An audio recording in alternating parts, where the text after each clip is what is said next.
ఓకేనా సోదరా?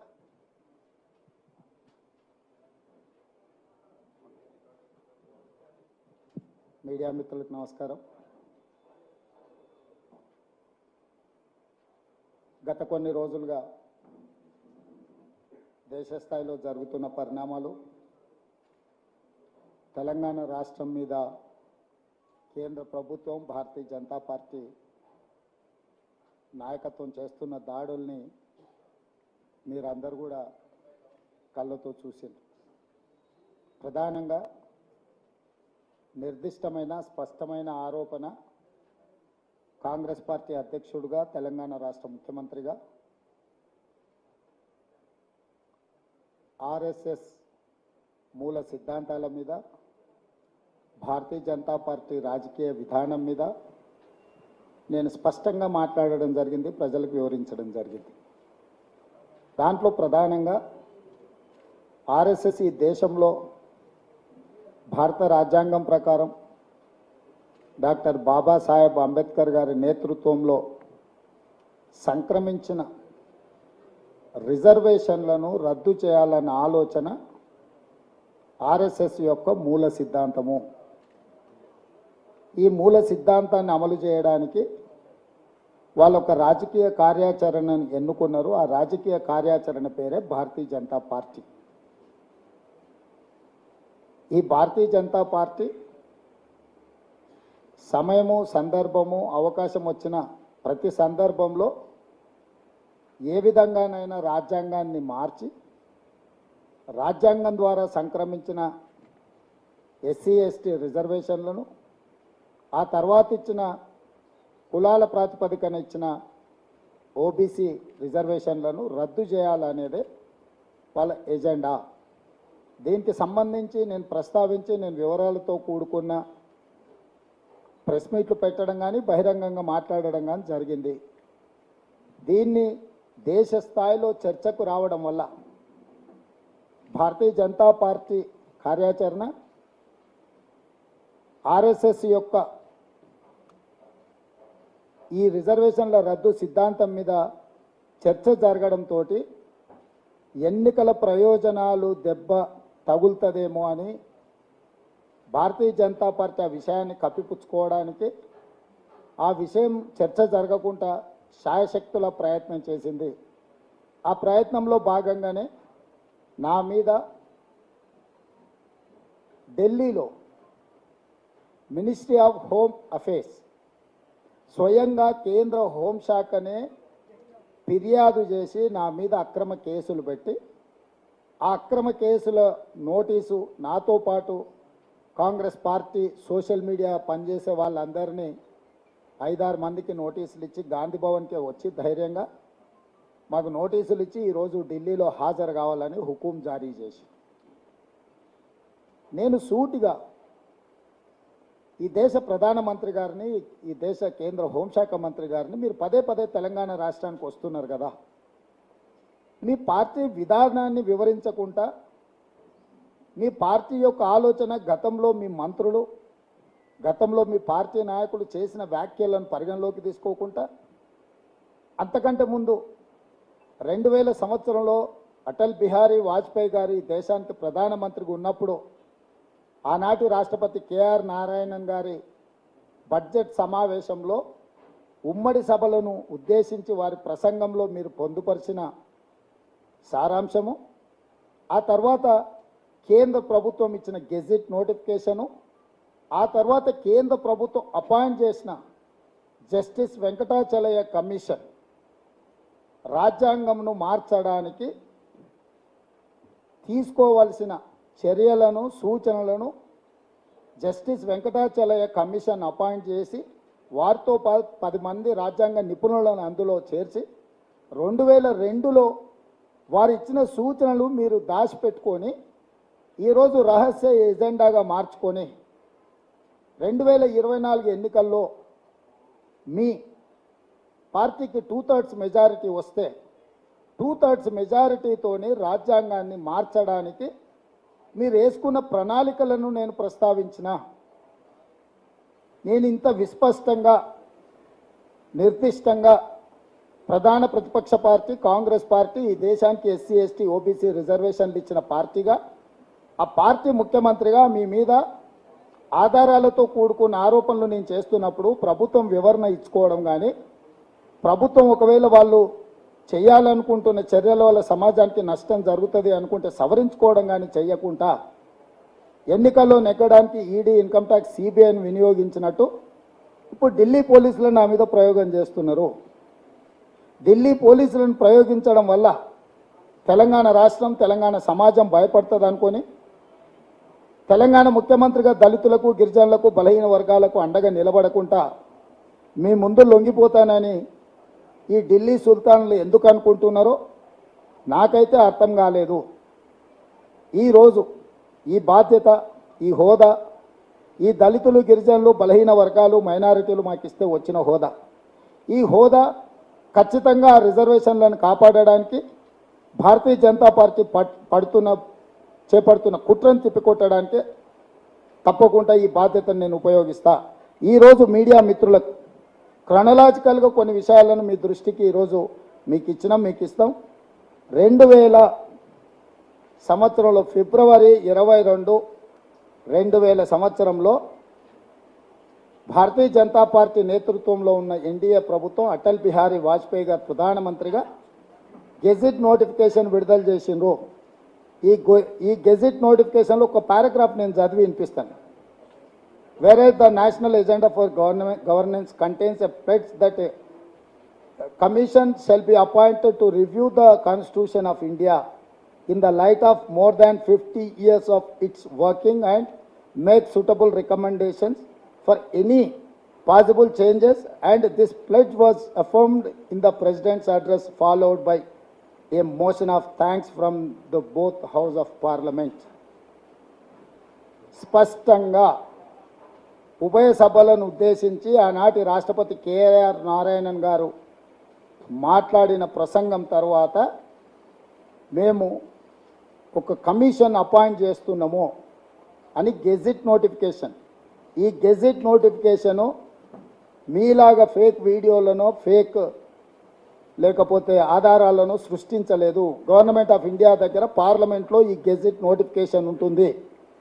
దీని తర్వాత ఈ గెజిట్ నోటిఫికేషనే ప్రధానమైన ఆధారం. మీ రాజ్యాంగాన్ని మార్చాలనుకుంటున్నారు. ఈ రాజ్యాంగం మార్చడానికి దీని తర్వాత జస్టిస్ వెంకటాచలయ కమిషన్ చైర్మన్గా వారితో పాటు 10 మంది సభ్యులు మన ప్రాంతానికి సంబంధించిన నాకు తెలిసి జస్టిస్ జీవన్ రెడ్డి గారు కూడా ఇందులో సభ్యులు. వీరే కాదు ప్రతిభా భారతి గారి తండ్రి వారు కూడా ఈ 10 మందిలో ఒకరు అని నేను భావిస్తున్నా. వాటి వివరాలు మీడియా మిత్రులు ఒకసారి సేకరించాలి. వాళ్ళు 2002లో స్పష్టమైన నివేదిక ఇచ్చిండ్రు ఆనాటి ప్రభుత్వానికి. 2000 సంవత్సరంలో కమిషన్ అపాయింట్ చేస్తే 2002లో రాజ్యాంగాన్ని ఏ విధంగా సవరించాలి, ఏమేమి సవరించాలి, మిగతా విషయాలకు సంబంధించి నివేదిక ఇచ్చిండ్రు. ఇప్పుడు ఆ నివేదిక అందుబాటులో లేదు. ఆ రోజు ఎందుకు రాజ్యాంగాన్ని సవరించలేదంటే 2004లో ఈ దేశ ప్రజలు షైనింగ్ ఇండియా అని ఎన్డీఏ ఎలక్షన్కి వెళ్తే ప్రజలు తిరస్కరించి యూపీఏ 1 శ్రీమతి సోనియా గాంధీ గారి నేతృత్వంలో కాంగ్రెస్ పార్టీని అధికారంలోకి తెచ్చిండ్రు. కాబట్టి ఆనాడు రాజ్యాంగాన్ని మార్చే ప్రమాదం మనకు తప్పింది. ఆ తర్వాత 1-2 ఆర్ఎస్ఎస్ మూలాలు ఉన్న ఆర్ఎస్ఎస్ బాధ్యులైన వాళ్ళు ఇచ్చిన స్టేట్మెంట్లు వాళ్ళు రాసిన పుస్తకాలలో విషయాలను కూడా నేను ఈరోజు ఇక్కడ చెప్పదలుచుకున్నాను. ఆర్ఎస్ 2వ సర్సంఘ్ చాలక్ మాధవ్ సదాశివరావు గోల్వాల్కర్, వారు గోల్వాల్కర్గా పెద్దలు చాలామందికి పరిచయం సమాజానికి అంతా. 1960లో రచించిన 2 పుస్తకాల్లో దళితులకు సమానత్వం, హక్కులు లేని హిందూ రాష్ట్రమే మేలు అని రాశారు. అంటే దళితులకు సమానత్వం ఇస్తే హక్కు లేని దానికంటే హక్కులు లేని హిందూ సమాజమే హిందూ రాష్ట్రమే మేలు. దురదృష్టవశాత్తు రాజ్యాంగం అందరికీ సమాన హక్కులు కల్పించిందని కూడా ఆయన పుస్తకంలో స్పష్టంగా రాశారు. అంటే గోల్వాల్కర్ గారే 1960లో వారు రాసుకొని దురదృష్టవశాత్తు ఈ దేశంలో దళితులకు మిగతా వాళ్లకు రిజర్వేషన్లు ఇవ్వడము ఇది దురదృష్టకరమని గోల్వాల్కర్ గారు వారు సొంతంగా రచించిన పుస్తకంలోనే ఉన్నది. మూడవది ఆర్ఎస్ సిద్ధాంతకర్త ఎన్జి వైద్య 2015 ఆగస్టు 30 నాడు ఇండియా టుడేకు ఒక ఇంటర్వ్యూ ఇచ్చిండు. ఈయన ఆర్ఎస్ఎస్ ఫిలాసఫర్. ఏమన్నాడంటే there is no need for a caste based reservation now. No caste has remained backward. At the most continue reservation for SC, ST for only 10 years. After that abolish completely. NG Vaidya, RSS philosopher చాలా స్పష్టంగా 2015 అంటే ఎప్పుడు నరేంద్ర మోడీ గారు ప్రధానమంత్రిగా బాధ్యతలు చేపట్టిన సంవత్సరం తర్వాత ఎన్జీ వైద్య ఆర్ఎస్ఎస్ ఐడియాలజీ ఆర్ఎస్ఎస్ ఫిలాసఫర్ అసలు రిజర్వేషన్లను రద్దు చేయాలి, అసలు ఏ కాస్ట్లు కూడా వెనుకబడలేవు, కాస్ట్ పరమైన రిజర్వేషన్లను రద్దు చేయాలి, ఎస్సీ ఎస్టీ రిజర్వేషన్లు కూడా ఇంకొక 10 సంవత్సరాలు కొనసాగించి వాటిని కూడా రద్దు చేయమన్నారు. వారు ఎప్పుడు చెప్పిండ్రు? 2015లో చెప్పిండ్రు. ఇప్పుడు 2025 వస్తుంది కాబట్టి దాన్ని దృష్టిలో పెట్టుకొని ఇప్పుడు రిజర్వేషన్లు తీసేయాలనేది వాళ్ళ ఉద్దేశము. దీనికి సంబంధించి క్లియర్గా ఎస్సీ ఎస్టీ రిజర్వేషన్లు ఒక భాగం అయితే 1978లో ఆనాటి రాష్ట్రపతి బిపి మండల్ నేతృత్వంలో ఒక కమిషన్ అపాయింట్ చేశారు. ఈ దేశంలో ఉన్న వేలాది బలహీన వర్గాల కులాలను అంచనా చేసి వాళ్ళ స్థితిగతులను పరిశీలించి పూర్తి స్థాయిలో గ్రౌండ్ నుంచి రిపోర్ట్ తయారు చేసుకొని ఒక నివేదిక ఇవ్వండి వాళ్ళ రిజర్వేషన్ల విషయంలో, వాళ్ళ ఆర్థికపరమైన అంశాల మీద. బిపి మండల్ ఇచ్చిన కమిషన్ నివేదికను 1990లో విపి సింగ్ మండల్ కమిషన్ పేరు మీద 52% బీసీ జనాభా ఉన్నది, వాళ్ళకి 27% రిజర్వేషన్లు రికమెండ్ చేస్తున్నామని వారు ఇచ్చిండ్రు. ఆ రికమెండేషన్ని విపి సింగ్ గారు అమలు చేసినప్పుడు దేశం మొత్తం మండల్ కమిషన్కు వ్యతిరేకంగా భారతీయ జనతా పార్టీ కమండల్ పేరు మీద ఎల్కే అద్వానీ గారు రథయాత్ర చేపట్టి దేశం మొత్తాన్ని ఈ మండల్ కమిషన్ వర్సెస్ అంటే యాంటీ రిజర్వేషన్ మూవ్మెంట్ దేశంలో పెద్ద ఎత్తున ఉధృతంగా భారతీయ జనతా పార్టీకి సంబంధించిన ఆర్ఎస్ఎస్కు సంబంధించిన శ్రేణులు దేశం మొత్తంలో ఒక పెద్ద ఉద్యమాన్ని తీసుకొచ్చారు. మన ప్రాంతంలో 1990 తర్వాత ఈ రాష్ట్రంలో ఆనాటి ఉమ్మడి రాష్ట్రంలో కూడా యాంటీ రిజర్వేషన్ మూవ్మెంట్ ఎంత ఉధృతంగా జరిగిందో, పిల్లలు కాల్చుకొని చచ్చిపోయిందో మీరు అందరు చూసిండ్రు. అదే సమయంలో కోర్టుకు కూడా వెళ్ళింది.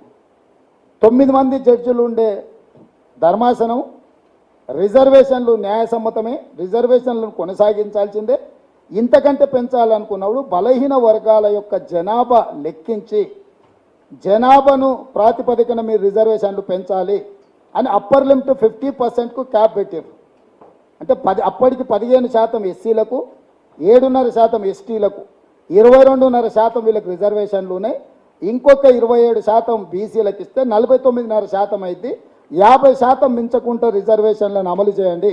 ఒకవేళ 50% అనే పరిమితిని తొలగించాలంటే ఈ దేశంలో బీసీల జనాభాను మొత్తం లెక్కించి ఆ జనాభాను మొత్తం గుర్తించిన తర్వాత మీరు 50% పరిధి దాటే నిబంధనను అప్పుడు మాత్రమే తొలగించడానికి అవకాశం ఉంటుందని Indira Sawhney versus union of India కేసులో స్పష్టంగా చెప్పింది. భారత్ జోడో యాత్ర సందర్భంగా రాహుల్ గాంధీ గారు కన్యాకుమారి నుంచి కశ్మీర్ వరకు పాదయాత్ర చేసినప్పుడు ఈ దేశంలో ఉన్న మూలవాసులైన దళితులు కావచ్చు, గిరిజనులు కావచ్చు, బలహీన వర్గాలు కావచ్చు, రాహుల్ గాంధీ గారిని పదే కలిసి మీరు రాజ్యాంగబద్ధంగా ఎస్సీ ఎస్టీలకు రిజర్వేషన్లు ఇచ్చిండ్రు, మాకు కూడా రాజ్యాంగ భద్రత కల్పించి మా రిజర్వేషన్ల శాతాన్ని కూడా పెంచాలి అని రాహుల్ గాంధీ గారికి వినతి పత్రాలు ఇవ్వడము, రాహుల్ గాంధీ గారు ఆ వాదనతో ఏకీభవించడం, రాహుల్ గాంధీ గారు కాంగ్రెస్ పార్టీ విధానంలో ఎక్కడ అధికారంలో వచ్చినా కాంగ్రెస్ పార్టీ రాష్ట్రాలలో కానీ అదేవిధంగా కేంద్రంలో అధికారం వస్తే ఈ దేశంలో ఉండే బలహీన వర్గాల జనాభాను మొత్తం లెక్కించి 50% అనే నిబంధనను తొలగించి వాళ్ళ రిజర్వేషన్లు పెంచుతామని కాంగ్రెస్ పార్టీ విస్పష్టమైన విధానాన్ని తీసుకున్నది. ఆ విధానంలో భాగంగానే మా ప్రభుత్వం వచ్చిన ఎంబడే మంత్రివర్గంలో ఆమోదింపజేసుకొని శాసనసభలో చర్చ చేసి బీసీ జనాభాను లెక్కించడానికి అపాయింట్ చేసుకుంటా గవర్నమెంట్ నిధులు కూడా మేము ఇవ్వడం జరిగింది. ఇది మా విధానం. ఎంబడే భారతీయ జనతా పార్టీ అప్రమత్తమై మేము తొలగించాలనుకుంటున్న రిజర్వేషన్లను ఇంకా పెంచి కొనసాగించాలనుకుంటుంది కాంగ్రెస్ పార్టీ అనే ఆలోచనతో ఈ ఎన్నికల్లో అప్కీ బార్ 400 పార్ అని ఒక స్లోగన్ తీసుకొని వచ్చారు. ఎందుకు ఈ 400 అనేది ఇక్కడ కీలకం. ఇదే నేను దేశ ప్రజలకు వివరించడానికి ప్రయత్నం చేస్తున్నా. రాజ్యాంగంలో రిజర్వేషన్లు మౌలిక మూల సూత్రాలను రాజ్యాంగంలో సవరించాలంటే 2/3 మెజార్టీ లోక్సభలో కావాలి. అదేవిధంగా 50% పైగా రాష్ట్రాలు శాసనసభలో కూడా దీన్ని ఆమోదించాలి.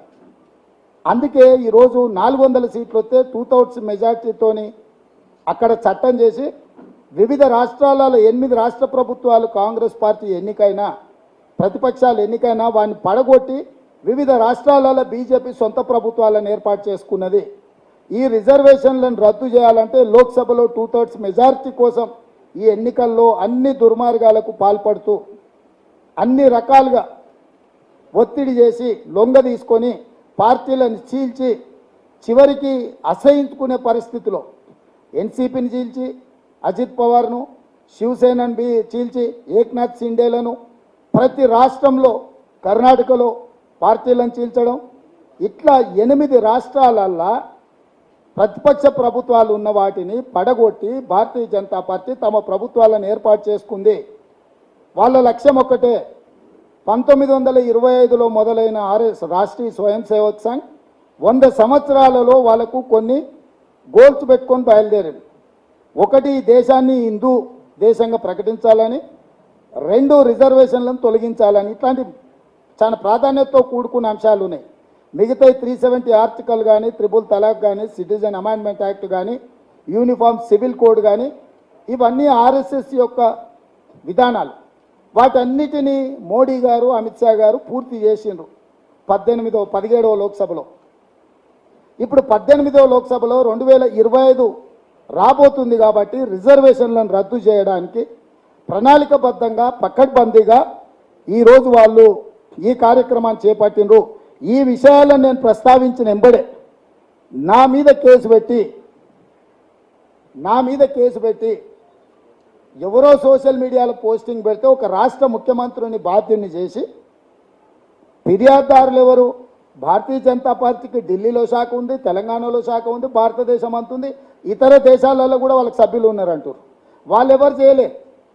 నా మీద ఫిర్యాదు చేసి MHA minister of home affairs government of India ఒక పార్టీ నాయకుడి మీద ఒక ముఖ్యమంత్రి మీద ఫిర్యాదు చేసి నాన్ అవైలబుల్ సెక్షన్స్ పెట్టి ఆగమేఘాల మీద దేశ భద్రతకి ఏదో ముప్పు వచ్చినట్టు, దేశ స్వతంత్రమే కోల్పోతున్నట్టు ఇప్పటికిప్పుడు వచ్చి నువ్వు రావాలని, ఇవాళ మా తరఫున మాకు సంబంధమే లేదని పోలీస్ స్టేషన్లో మా అడ్వకేట్ చేయడానికి పోతే, మా మహిళా అడ్వకేట్ పోతే హార్ష్గా బిహేవ్ చేశారు పోలీస్ స్టేషన్లో.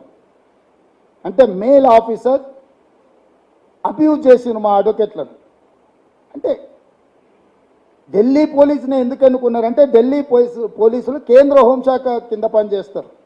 వివిధ రాష్ట్రాలలో హోంశాఖ రాష్ట్ర ప్రభుత్వం పరిధిలో పనిచేస్తారు. ఢిల్లీ పోలీసు మాత్రమే కేంద్ర హోంశాఖ పరిధిలో పనిచేస్తారు. ఎన్సిటి నేషనల్ క్యాపిటల్ టెరిటరీ కాబట్టి అక్కడ అర్బన్ డెవలప్మెంట్ మినిస్ట్రీ అండ్ హోంశాఖ, కేంద్ర హోంశాఖ కేంద్ర అర్బన్ డెవలప్మెంట్ మినిస్టర్ కింద ఉంటాయి ఈ 2 శాఖలు. అంటే రాష్ట్ర ప్రభుత్వానికి సంబంధం ఉండదు. అందుకోసమని కేంద్ర ప్రభుత్వంలో పనిచేసే పోలీసు యంత్రాంగం ఢిల్లీ పోలీసులు అమిత్ షా గారి నియంత్రణలో పనిచేసి అక్కడ హోంగార్డును ట్రాన్స్ఫర్ చేయాలన్న అమిత్ షా గారే చేయాలి. ఇవాళ ఆ పోలీసులను ప్రయోగించి నా మీద ఒత్తిడి తీసుకొచ్చి ఎన్నికల ప్రచారం చేయకుండా అడ్డుకోవాలనే కుట్ర జరుగుతుంది. ఇదే కాకుండా ఇంకొన్ని ఆధారాలను నేను మీ ముందు పెట్టదలుచుకున్నాను. కేంద్ర మంత్రి అనంత్ కుమార్ హెగ్డే మోడీ మంత్రివర్గంలో cabinet minister, union cabinet minister. ఎప్పుడైనా 2017లో ఆయన ఇచ్చిన స్టేట్మెంట్ ఏంది? రాజ్యాంగంపై నాకు గౌరవం ఉంది, అయితే రానున్న రోజుల్లో అది మారనుంది, మేము ఇక్కడ ఉన్నది అందుకోసమే వచ్చామంటూ కేంద్ర మంత్రి అనంత్ కుమార్ హెగ్డే. అంటే మేము వచ్చిందే రాజ్యాంగాన్ని మార్చడానికి, మేము ఇక్కడ ఉన్నదే రాజ్యాంగం మార్చుతాం, తొందరలోనే రాజ్యాంగం మారుస్తామని, రాజ్యాంగాన్ని మార్చడానికే వచ్చామని అనంత్ కుమార్ హెగ్డే నరేంద్ర మోడీ గారి మంత్రివర్గంలో ఉన్న మంత్రి 2017లో స్టేట్మెంట్ ఇచ్చిండు. వీరే కాదు,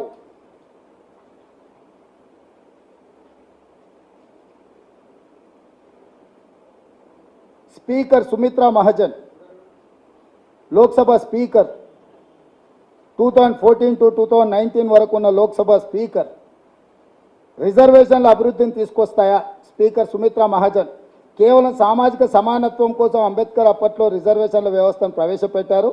అది 10 ఏళ్ల వరకు మాత్రమే ఉండాల్సి ఉన్నా ప్రభుత్వాలు 10 ఏళ్లకోసారి పెంచుకుంటూ వస్తున్నాయి. రిజర్వేషన్లు దేశాన్ని అసలు అభివృద్ధి పరుస్తాయా అని సుమిత్రా మహాజన్ అనుమానం వ్యక్తం చేశారు.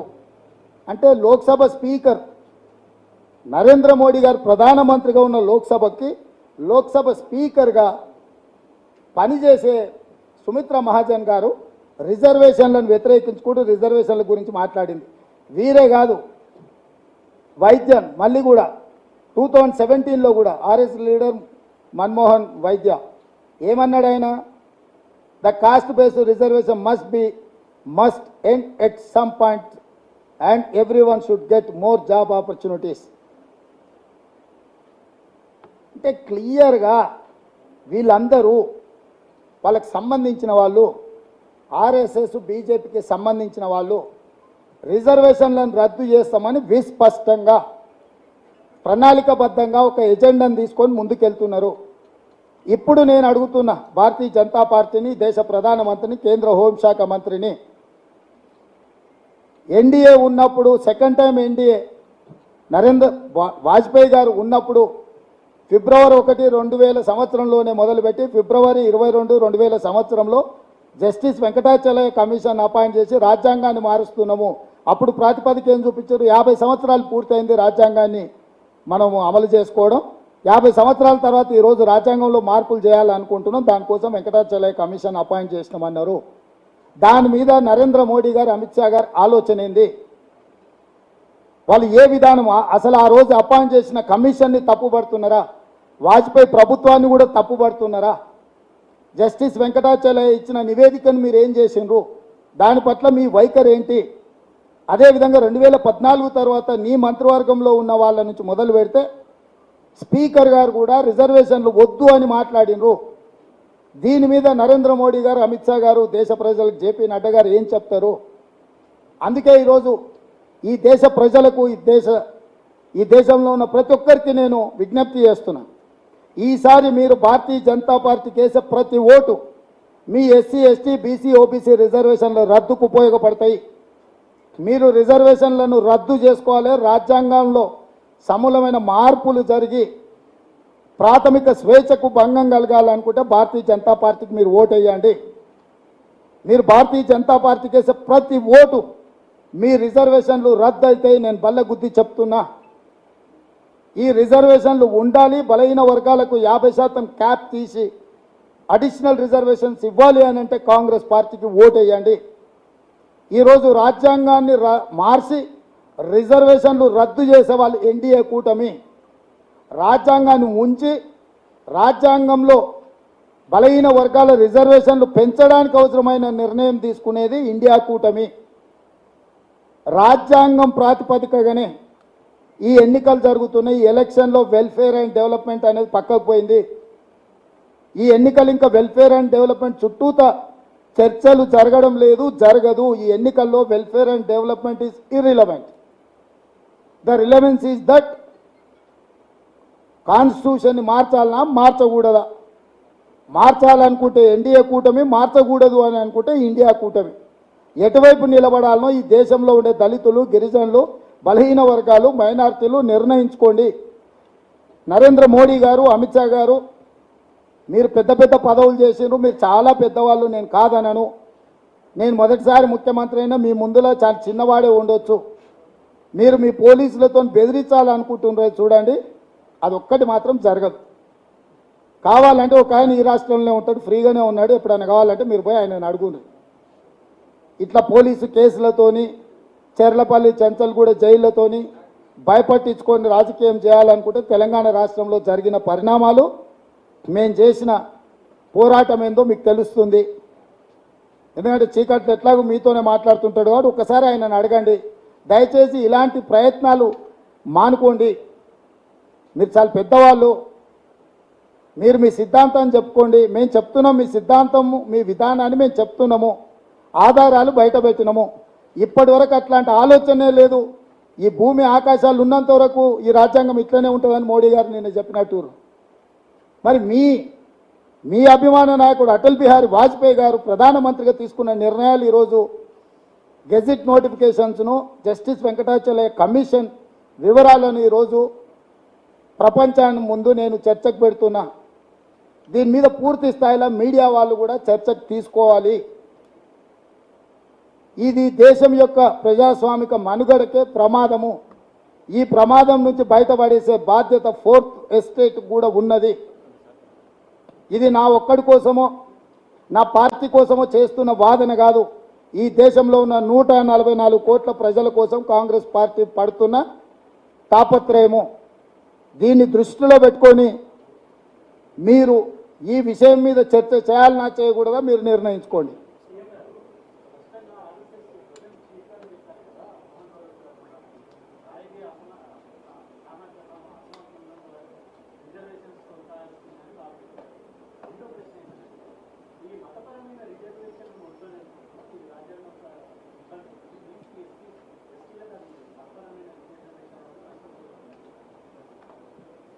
ఈ దేశంలో మతపరమైన రిజర్వేషనే లేదు. మీ అపోహ.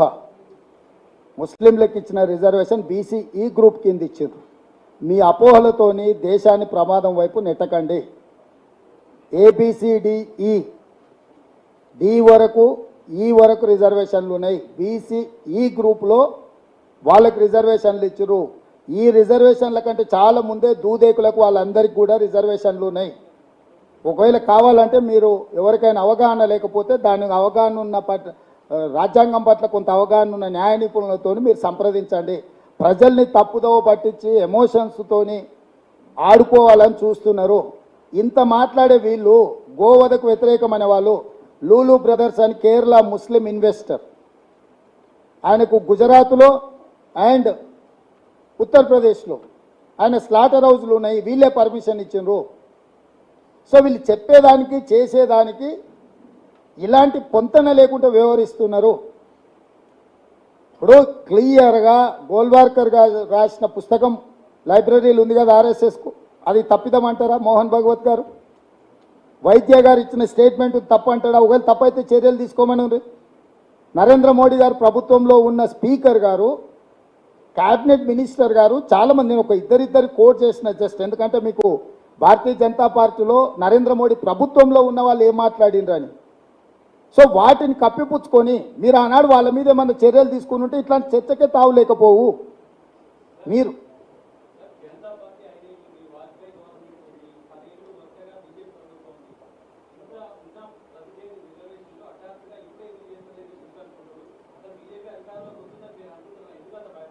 నేను భయపడట్లేదు, సమాజాన్ని వాళ్ళు భయపెడుతున్నారు. 400 సీట్లు ఎప్పుడైతే అడుగుతుండ్రో నేను అందుకే చెప్పిన, రాజ్యాంగం యొక్క పరిమితులు చెప్పిన 2/3 మెజారిటీ ఉంటే తప్ప ఈ కాన్స్టిట్యూషన్లో ఈ అమెండ్మెంట్ చేయలేరు. 50% పైగా రాష్ట్రాలలో ప్రభుత్వాలు ఆమోదిస్తేనే రాజ్యాంగం ఇదవుతుంది. అందుకే వాళ్ళు 8 రాష్ట్రాలల్లో ప్రతిపక్షాలు ఎన్నుకున్న ప్రభుత్వాలను కూలగొట్టారు. ఇప్పుడు 400 సీట్లు గెలవాలని అన్ని రకాల దుర్వినియోగాలకు పాల్పడుతున్నారు. గతంలో ఏ రోజు కూడా ఎన్డీఏ ప్రభుత్వంలో కూడా వాజ్పేయి గారికి 182 సీట్లు మాత్రమే ఉండే. ఏ రోజు కూడా వాళ్ళకి సింపుల్ మెజారిటీ కూడా లేదు. ఇతర కూటముల మీద ఆధారపడి దేశంలో 2-3 రాష్ట్రాలలోనే ప్రభుత్వాలు ఉన్నాయి ఆ రోజు. కాబట్టి ఆ రోజు వీళ్ళు అనుకున్న ఆ ఆలోచనను అమలు చేయడానికి రాజ్యాంగమైన పరిమితులు అడ్డుపడ్డాయి.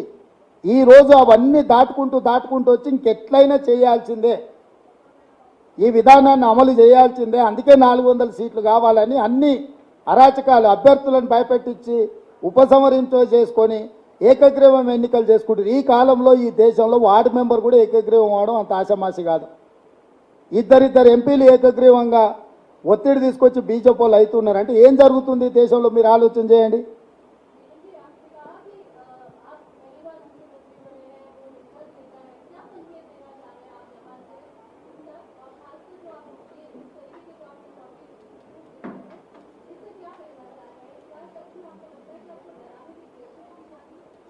मैं साफ साफ ये कहना चाहता हूँ, इस देश का प्रधानमंत्री गृह मंत्री बहुत बड़ा जिम्मेदारी आदमी है, देश को चलाने वाले नेता लोग हैं.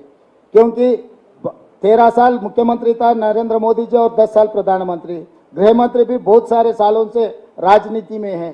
तो ये लोग ऐसा आदत हो गए कि हर किसी को हम डरा सकते, धमका सकते, हम चुनाव जीतने के लिए हम सब कुछ कर सकते. मैं ये बात साफ कहना चाहता हूँ. उन लोग ये सोच रहे कि ये बच्चा परसों मुख्यमंत्री बने, चाहे तो दिल्ली पुलिस को भेज दे तो डर कर ये कुछ मामला नहीं उठाने वाले. आरक्षण के बारे में ये नहीं बोलना है. ये आरक्षण हम दिए, ये संविधान हम दिए. ये संविधान बचाने का, आरक्षण को आगे ले जाने का जिम्मेदारी हमारे ऊपर है.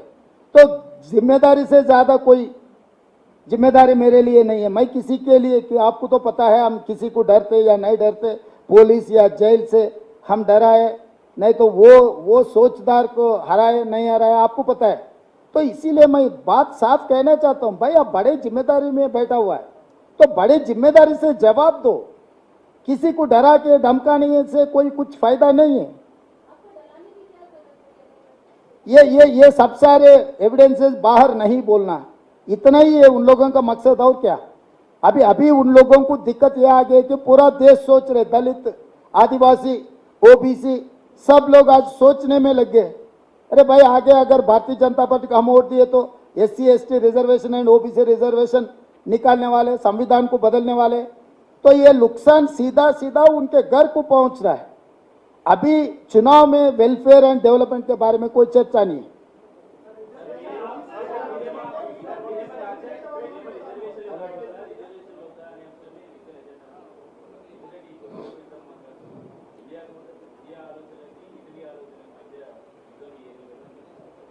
ఇప్పుడు పాపం కిషన్ రెడ్డి ఏం మాట్లాడాలనో ఏం చెప్పాలనో తెలియక బాధపడుతున్నాడు.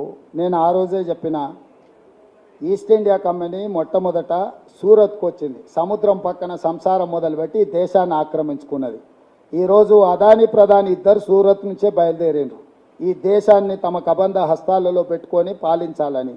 ఈరోజు కార్పొరేట్ సెక్టర్ కోసమే ఈ రిజర్వేషన్ అబాలిష్ చేయాలనుకుంటున్నారు. నేను సూటిగా కిషన్ రెడ్డి గారిని అడుగుతున్నా, కేంద్ర ప్రభుత్వంలో 30 లక్షల ఉద్యోగాలు ఖాళీలు ఉన్నాయి, ఈ 10 సంవత్సరాలు భర్తీ చేయలేదు.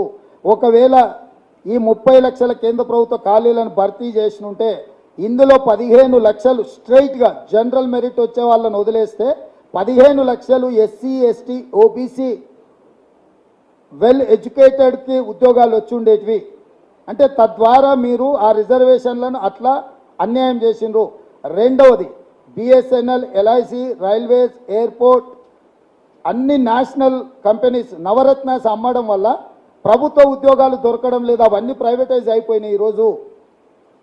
సో ప్రభుత్వ రంగ సంస్థల్ని ఏర్పాటు చేసి 60 లక్షల కోట్ల రూపాయల మొత్తం ఆస్తులను సృష్టించి అందులో రిజర్వేషన్లు అమలు చేసి ఉద్యోగ నియామకాలు కాంగ్రెస్ పార్టీ చేపట్టింది.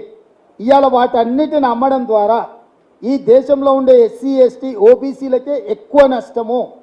అవన్నీ కార్పొరేట్ కంపెనీల చేతులకు వెళ్ళిపోయిన తర్వాత వాళ్ళు ఫస్ట్ కార్పొరేట్ కంపెనీకి ఒక సంస్థ పోయిందంటే ఫస్ట్ రిజర్వేషన్లను తీసేస్తారు.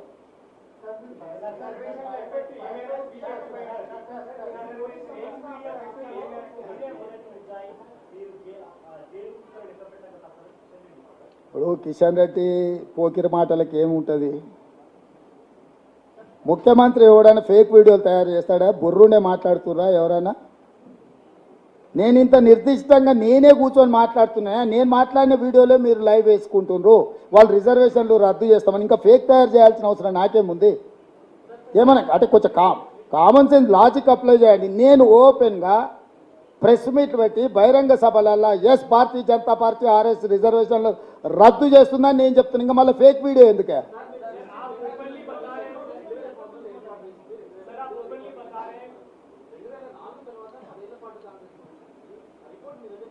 అందుకనే మేము వచ్చినాం కాబట్టి అది అమలు జరగలేదు, ఆపిపెట్టినాము. మేము వచ్చినాం కాబట్టి రిజర్వేషన్లు రద్దు కాలేదు. 2004లో నిజంగానే బీజేపీ గవర్నమెంట్ మళ్ళీ వచ్చినుంటే ఇవన్నీ వ్యవహారాలు చేసేటోళ్ళు.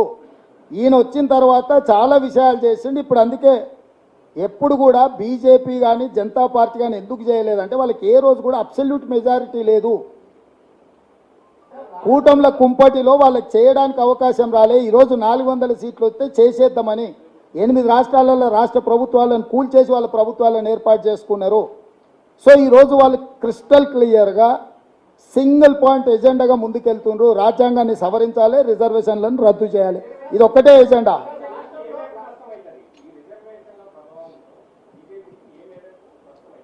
అది మీరు చెప్పాలి, నాకైతే తెలుస్తుంది. ప్రజలకు నష్టం అవుతుంది, దళితులకు, గిరిజనులకు, బలహీన వర్గాలకు 100% నష్టం అవుతుంది.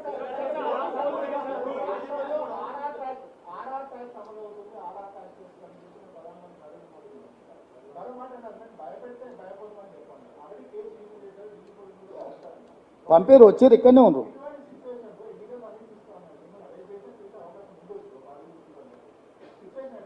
ఎట్లుంటుందో ఎదుర్కొంటా. నేను అదే చెప్పిన, ఒక ఆయనకు అనుభవం ఉంది, 10 ఏళ్ళు గట్లనే చూసింది కదా, ఆయన అడుగురు అని చెప్తా, ఆయన కన్సల్టెంట్గా పెట్టుకోండి అని సజెషన్ చేస్తున్న వాళ్ళకు.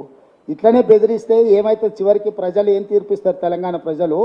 ఇది నా మీద దాడి కాదు, తెలంగాణ ప్రజల మీద దాడి, దళితులు గిరిజనుల మీద దాడి. నేనేం నా సొంత ఎజెండా లేదు, నా సొంత మేనిఫెస్టో లేదు. నేను దళితుల గిరిజనులకు ఓబీసీలకు రిజర్వేషన్లు ఉండాలి, పెంచాలి అంటున్నా.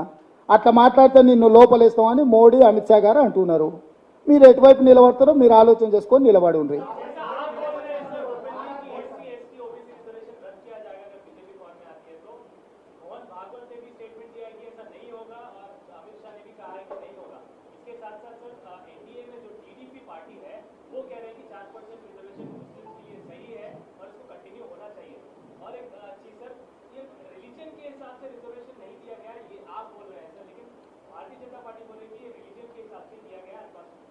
वो झूठ बोलने में यूनिवर्सिटी लगा है। वो यूनिवर्सिटी में जो जो विद्यार्थी पास होकर डॉक्टरेट लेकर निकलते, उसमें वाइस चांसलर है नरेंद्र मोदी जी, रजिस्ट्रार है अमित शाह भाई, और बाकी के लोग लेक्चरर्स है, कुछ स्टूडेंट्स है। ये व्हाट्सएप यूनिवर्सिटी देखना बंद कर दो, क्योंकि अपने सामने नरेंद्र मोदी जी सीधा सीधा कह दिया कि, और अमित भाई ने चेवल्ला में कह दिया है कि मुस्लिम रिजर्वेशन हम हटा देंगे, कर्नाटक में बोल दिए। आप बोल रहे चंद्रबाबू नायडू जी हम लागू करने वाले 4% मुस्लिम रिजर्वेशन। अब इसमें दो अंतर, आंध्र प्रदेश के भारतीय जनता पार्टी नेता लोग बोलना है, इसके जवाब वो लोग देना है। वो लोग साफ कह रहे, साफ हमला कर रहे संविधान के ऊपर। संविधान को बचाने का जिम्मेदार हम लिए, रिजर्वेशन बचाने का जिम्मेदार हम लिए, तो मैं इतना इतना आधार दिया हुआ हूं। अभी इसके जवाब दो बोलो। आज मैं नरेंद्र मोदी जी अमित भाई से मैं एक ही सवाल कहना चाहता हूं, बार बार आप तेलंगाना आ रहे, जस्टिस वेंकटाचलय कमीशन के ऊपर आपका सोच क्या है? वाजपेयी जी जो 2000 फरवरी 22 years कॉन्स्टिट्यूटेड जस्टिस वेंकटाचलय कमीशन, इसके बारे में आप क्या कहना चाह रहा है? तो 100 बकना एक लिखना बोल के बड़े लोग बोले, बांटने का लगे लिखने का लगे। लिखने का आधार मैं आपको दे रहा हूं, ये जो लिखे सो ये जो लिख कर दिए, इसके बारे में अभी भारतीय जनता पार्टी जवाब देना इस देश को, इस जनता को।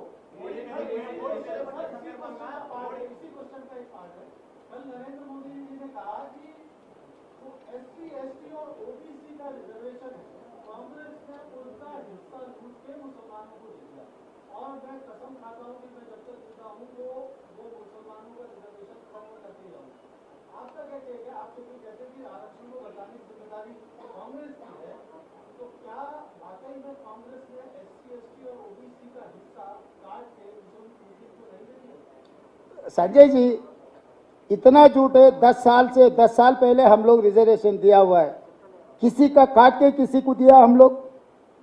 आज भी हम क्या कह रहे, हम पूरा ओबीसी के जनता जितना भागीदार उतना ही हिस्सादार। हम लोग साफ कह चुके, हम ओबीसी सेंसस करने के बाद हम रिजर्वेशन और बढ़ाएंगे। हम साफ कह रहे, हमारे एजेंडा में लगा है।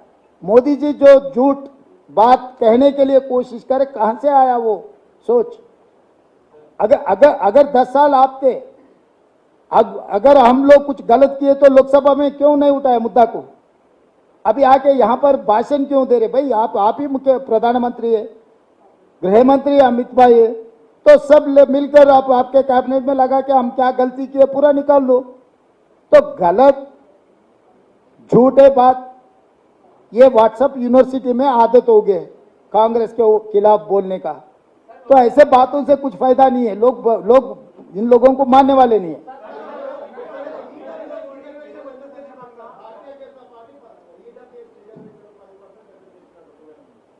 వాళ్ళు ఏ ఎలక్షన్కు ఆ ఎలక్షన్కు ఏ ఆలోచన కావాలనో ఆలోచన చేస్తారు. అప్పటికి తాత్కాలికమైన లబ్ధి కోసం రాజకీయ ఫిరాయింపులు తప్పని ఒకరోజు మాట్లాడినరు. ఈ రోజు ఫిరాయింపులు లేకుండా ఏ రోజైనా వాళ్ళ డే తెల్లారుతుందా?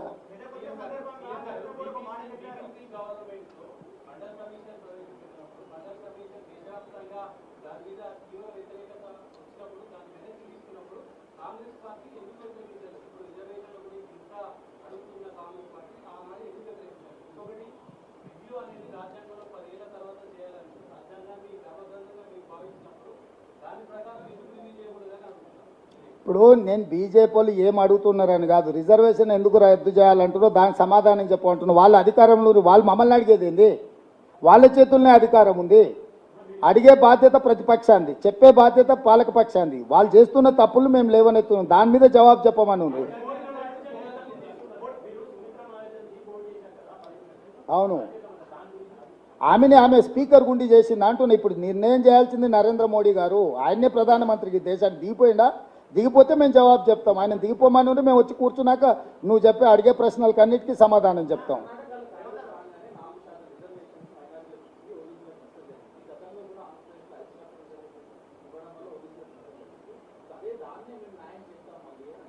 తప్పు అని నేను చెప్తున్నా. వారు మాట్లాడుతున్న తప్పుడు ప్రచారము. ఎవరిది తగ్గించి ఇవ్వలేదు, వాళ్ళకి అదనంగా ఇచ్చిండ్రు. వాళ్ళని కూడా బీసీ ఈ గ్రూప్లో చేర్చిండ్రు. అది మత ప్రాతిపదికన ఇచ్చిన రిజర్వేషన్ కాదు, వాళ్ళ ఇంటర్ప్రిటేషన్ అట్లున్నది. వాళ్ళు దాన్ని వాళ్ళకి కావలసినట్టు అనుకూలంగా మార్చుకొని మాట్లాడుతున్నారు. జనాభాను లెక్కగట్టి జనాభా ప్రాతిపదికన మేము రిజర్వేషన్లు పెంచుతామని చెప్తున్నాము. మేము అందుకే బీసీ జనాభాను లెక్కించమని ఆదేశాలు ఇచ్చినాము.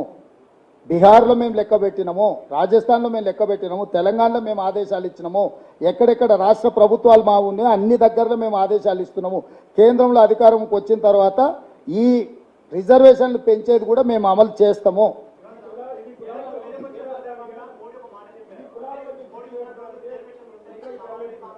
ఇప్పుడు ఎవరిని వాళ్ళని గుర్తించడానికి చేస్తున్న ప్రయత్నము, కులాల మధ్యలో చిచ్చు అనుకుంటే నరేంద్ర మోడీ గారు నేను బీసీ లీడర్ని అని చెప్తున్నాడు. ఆయన ఆర్టిఫిషియల్ బీసీ, కన్వర్టెడ్ బీసీ, మీకు తెలుసు కదా. నరేంద్ర మోడీ గారు ముఖ్యమంత్రి కాకముందు వాళ్ళు ఫార్వర్డ్ కాస్ట్. ఆయన ముఖ్యమంత్రి అయిన తర్వాత ఆయన సామాజిక వర్గాన్ని తీసుకొచ్చి బీసీలో కలిపిండు. నరేంద్ర మోడీ గారు కన్వర్టెడ్ బీసీ కాబట్టి ఆయనకు బీసీల పట్ల ప్రేమ లేదు. ఈ కన్వర్షన్స్తో కొన్ని సమస్యలు ఉన్నాయి కాబట్టి ఆయనకు అవసరమైనప్పుడు ఆ కార్డు తీస్తాడు.